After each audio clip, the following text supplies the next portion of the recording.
এই সরকারকে, এই স্বরাষ্ট্রমন্ত্রীকে হুঁশিয়ারি বলতে চাই,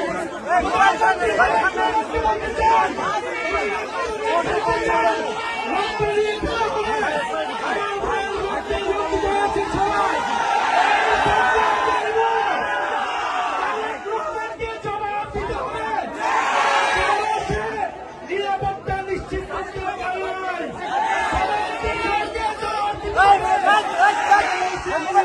নিশ্চিত করতে পারে নাই।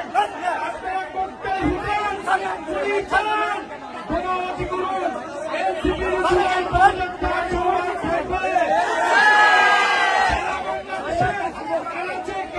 প্রত্যেকটা উপজেলায় আমরা জুলাই পদযাত্রা নিয়ে যাব, জনমতের গণনায় বাস্তবায়ন করব, হত্যাকারীদের বিচার নিশ্চিত করব এবং সীমান্তের সুরক্ষা সহ তরুণদের কর্মসংস্থান সকল দাবি আদায় আমরা নিশ্চিত করব। আমরা হুঁশিয়ারি দিতে চাই, এই সরকার যারা দায়িত্বরত রয়েছে, পুলিশ প্রশাসন, ডিসি, কেন বিদ্যুৎ অফ হয়ে গেল, কিভাবে করতে বিস্ফোরণ হলো, সে কি করে, সে কি নিরাপত্তা নিশ্চিত করেছে এলাকাবাসী,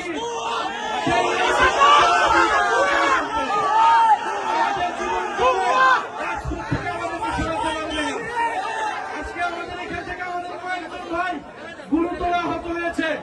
আমরা এর বিচার চাই, যদি দ্রুত সময়ের মধ্যে এই বিচার নিশ্চিত না করা হয়, তাহলে এখানকার স্থানীয় প্রশাসন এবং এমপি তাকে জবাবদিহিতার আওতায় আমরা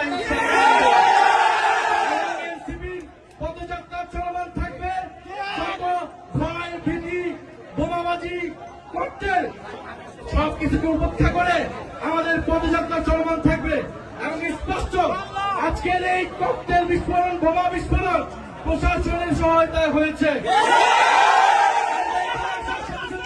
কেন বিদ্যুৎ বন্ধ করে দেওয়া হয়েছিল, বিদ্যুৎ বন্ধ করে দিয়েছিল, স্পষ্টভাবে আমাদেরকে খুন করার পরিকল্পনায় এখানে বোমা বিস্ফোরণ করা হয়েছে। বিচার চাই, কোন সন্ত্রাসীর ঠিকানা এই সাভারে হবে না। যারা গণহত্যাকারীদেরকে প্রশ্রয় দিবে, যারা সন্ত্রাস চাঁদাবাজি খুনিদেরকে প্রশ্রয় দিবে, যারা দুর্নীতিবাজকে প্রশ্রয় দিবে, তাদের পরিণতি ফ্যাসিস্ট আওয়ামী লীগের মতো হবে।